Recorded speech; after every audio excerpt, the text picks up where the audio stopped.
Hello and welcome साथियों, स्वागत है आप सभी का टारगेट फॉर आईक्यू में। मैं हूं सत्येंद्र। देखिएगा यूपी एपीओ के लिए हमारे टारगेट फॉर आईक्यू पर रिवीजन क्लासेस चल रही हैं, जिस क्रैश कोर्स में हम लोगों ने 30 डेज का ये स्टार्ट करा है, जिसमें current affair, world geography, general science, police act और जो अपने मेजर एक्ट हैं वो भी हमारे यहाँ पर जो टीचर्स हैं ममित जैन सर और रवि झा सर वो भी आप लोगों को करा रहे हैं।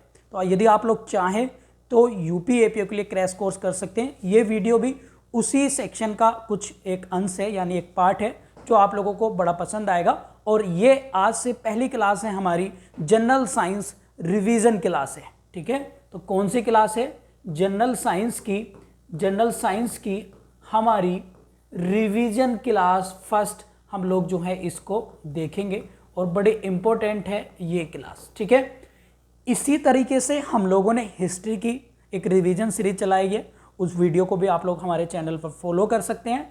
और इसी तरीके से हम लोगों ने यूपी एपीओ के लिए करंट अफेयर की क्लासेस भी चलाई हुई हैं, जो अब तक 15 लेक्चर करंट अफेयर के अपलोड हो चुके हैं। तो ये मुझे उम्मीद है कि उन लेक्चर से भी आप लोगों को काफ़ी बेनिफिट मिलेगा। यदि आप लोग हमारी टेस्ट सीरीज और कोर्स ज्वाइन करना चाहते हैं तो इस नंबर पर आप लोग व्हाट्सएप या कॉल करके भी क्वेरी ले सकते हैं। टेस्ट सीरीज और कोर्स दोनों ही बाइलिंगुअल हैं। चलिए आगे बढ़ते हैं और आज बात करेंगे जनरल साइंस के कुछ एक्सपेक्टेड टॉपिक्स के बारे में और समझेंगे कि वो हमारे एग्जाम पॉइंट ऑफ व्यू से कितने इम्पोर्टेंट हैं। तो आप लोगों ने सुना होगा, बहुत ही क्विक रिवीजन चीज़ें ये होंगी। आप लोगों ने नाम सुना होगा पेस मेकर। तो पेस मेकर क्या है? ये वन लाइनर सीरीज है हमारी। पेस मेकर क्या है? तो पेस मेकर से आप लोग याद रखेंगे, ये एक पेस मेकर क्या है जो हृदय की ध्वनि के लिए इसको लगाया जाता है, यानी इसका यूज़ होता है हृदय में होता है। आप लोगों से पूछ लेगा कि हार्ट में क्या होता है, तो पेस मेकर। ठीक है, ये आप लोगों को याद रखेंगे, वेरी वेरी इंपॉर्टेंट है। और एक चीज़ याद रखनी है, ईसीजी इलेक्ट्रोकार्डियोग्राम, ये हमेशा हार्ट की ही होती है, ये भी आप लोग याद रखेंगे। एक है ईईजी, तो ये भी आप लोगों को याद रखना है, ये हमेशा मस्तिष्क यानी हमारे माइंड्स की होती है, ये याद रखेंगे आप लोग, हेड की। इसके बाद है आपका एमआरआई, ये भी आप लोग याद रखेंगे।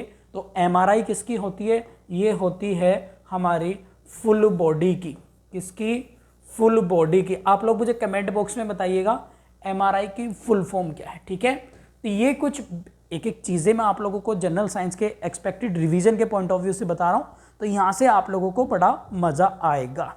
एक आप लोगों ने नाम सुना होगा नीला थोथा, इंग्लिश में कहते हैं उसको नीला थोथा। ठीक है, नीला थोथा, और इंग्लिश में कहेंगे ब्लू वेरिटोरल। ठीक है, ब्लू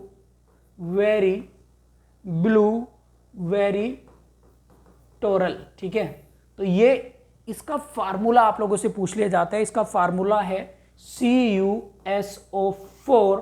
इसका फार्मूला एग्जाम में पूछ लिया जाता है CuSO4 इंटू 5H2O। 5H2O याद रखेंगे, जबकि फिटकरी में कितने होते हैं? 24H2O। तो फिटकरी का क्या है? K2SO4 नोट कर लेंगे, फिटकरी का K2SO4 आप लोग नोट करेंगे इंटू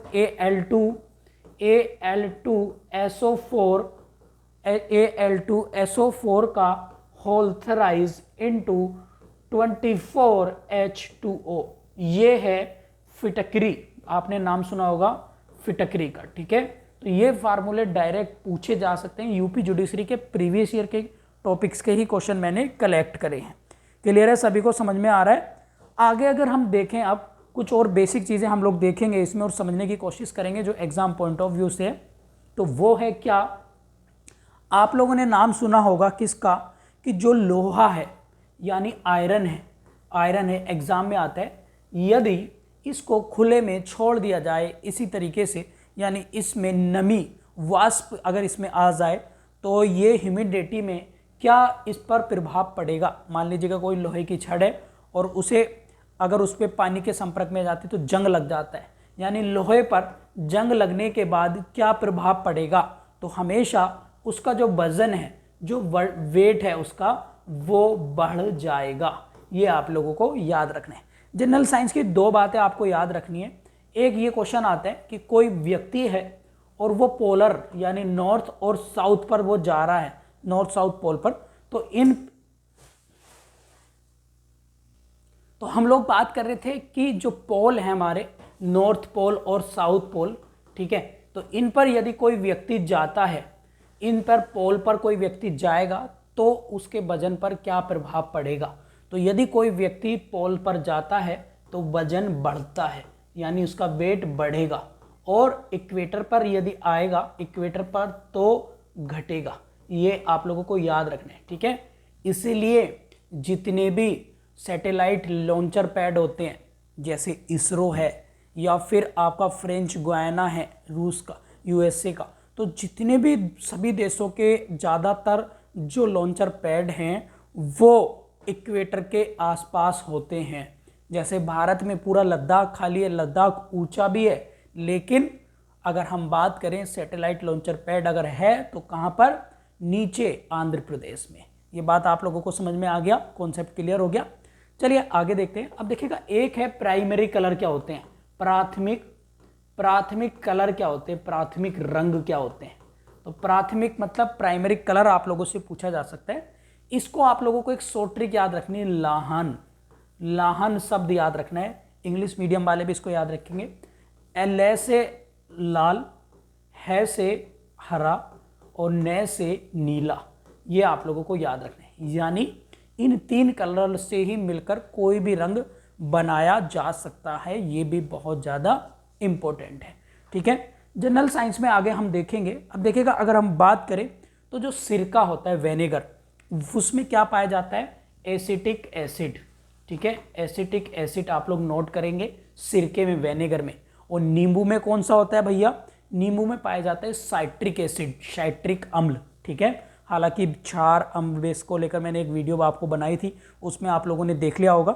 अगर हम बात करें, दूध में लैक्टिक होता है, और लैक्टिक एसिड हमारा जब व्यक्ति थक जाता है तो जो उसकी नर्व्स होती हैं, जो उसकी मांसपेशियाँ होती हैं, वो भी लैक्टिक एसिड इकट्ठा हो जाता है, जिसकी वजह से कोई भी इंसान थका हुआ महसूस करता है। ये आप लोगों को याद रखना है, ठीक है। इसके बाद अगर हम बात करें, बड़ा इंपॉर्टेंट चीज़ें हैं, और वो है क्या, पृष्ठ तनाव। पृष्ठ तनाव को इंग्लिश में क्या कहते हैं, पृष्ठ तनाव को कहते हैं सरफेस टेंशन, यानी आप लोग इंग्लिश में इसको क्या कहेंगे, सरफेस टेंशन। क्लियर है, सरफेस टेंशन। तो इससे एक क्वेश्चन बड़ा आता है आप लोगों का, वो क्या है, बड़े इंपॉर्टेंट क्वेश्चन ये है कि पृष्ठ तनाव के कारण ही, इसी के कारण ही वर्षा की बूंदें, वर्षा यानी जो रेन है, उसकी जो बूंदें हैं वो कैसी होती हैं, गोलाकार होती हैं। क्या होती हैं, गोलाकार, यानी वो सर्किल जो बना होता है वो केवल इसी की वजह से होती हैं, बूंदें जो गोल होती हैं। क्लियर है। इसके कारण ही लोहे की सुई, अगर हम बात करें, जो लोहा है, लोहे की सुई पानी पर तैरती है, ये आधा लोग याद रखेंगे, पानी पर तैरती है, ठीक है। कौन, लोहे की सुई। ये भी एग्जाम में आ चुका है क्वेश्चन। एक है आप लोगों को, अगर किसी भी पानी में उस वाटर का पृष्ठ तनाव कम करना है तो उसको क्या करना पड़ेगा, तो उसका तापमान बढ़ाना पड़ेगा, उसको गर्म करना पड़ेगा। ये भी आप लोगों को याद रखना है। इसके बाद अगर हम बात करें, अगर जल में, पानी में नमक डाल दी जाए तो नमक डालने से उस जल का, उस पानी का सरफेस टेंशन बढ़ जाता है। ये भी आप लोगों को याद रखना है, बहुत इंपॉर्टेंट है, ठीक है। अगर हम बात करें, वेरी वेरी इंपॉर्टेंट है, आपने देखा होगा जो नालियों में मच्छर और कीड़े मकोड़े ऊपर तैरते रहते हैं पानी के, तो वो क्यों तैरते रहते हैं, वो भी सरफेस टेंशन की वजह से।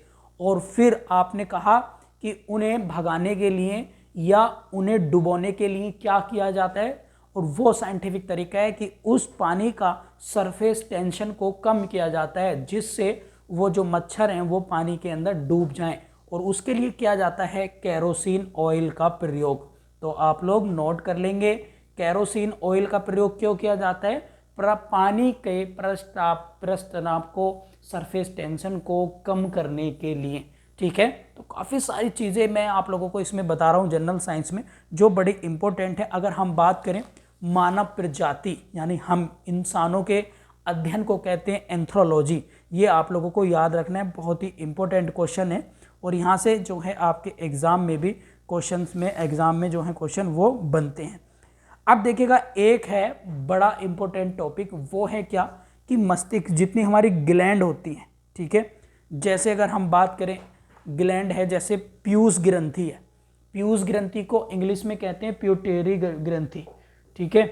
तो अब पीयूष ग्रंथि जो है वो कहाँ पर पाई जाती है, तो याद रखेंगे ये मस्तिष्क में होती है। कौन सी? प्यूटेटरी ग्लैंड, ठीक है, जिसे मास्टर ग्लैंड भी कहते हैं पीयूष ग्रंथि को। दूसरी है थायराइड, तो ये गले में होती है। और एक है आपकी पीनियल, तो पीनियल भी मस्तिष्क में ही होती है, ये भी याद रखेंगे। और अगर हम बात करें तो ये इन तीनों का एक क्वेश्चन आता है, पीयूष बहुत बात पूछी गई है पीयूष ग्रंथि, तो आप लोग इसको याद रखेंगे, वेरी वेरी इंपॉर्टेंट है। अच्छा, कोई साउंड कर रहा है, कोई ध्वनि है, मान लीजिएगा मैं ही बोल रहा हूँ आपसे, तो इस चीज़ को मापने के लिए जो यूनिट का यूज़ होता है उसे कहते हैं डेसिमल, ठीक है, याद रखेंगे आप लोग, वेरी वेरी इंपॉर्टेंट है। अगर कोई फ्रिक्वेंसी मापनी है हार्ट्स में, तो उसको मापते हैं हार्ट्स में, फ्रिक्वेंसी आवृत्ति जिसे कहते हैं, तो ये भी आप लोग याद रखेंगे, ठीक है। अगर हम बात करें वायुमंडल की आर्द्रता, ह्यूमिडिटी ऑफ एटमॉस्फेयर की अगर मापना है तो हाइग्रोमीटर मापते हैं, ये याद रखेंगे आप लोग, वेरी वेरी इंपॉर्टेंट है। आप लोग मुझे कमेंट बॉक्स में बताइए बैरोमीटर का प्रयोग किस लिए किया जाता है, जरूर इसको मुझे बताइएगा फटाफट से। आप लोगों ने नाम सुना होगा सोनार, तो सोनार क्या है? जो महासागरों में डूबी हुई चीजें हैं उनका पता लगाने के लिए किसका प्रयोग किया जाता है? सोनार का। ये आप लोग याद रखेंगे, बहुत एग्जाम में आता है, ठीक है।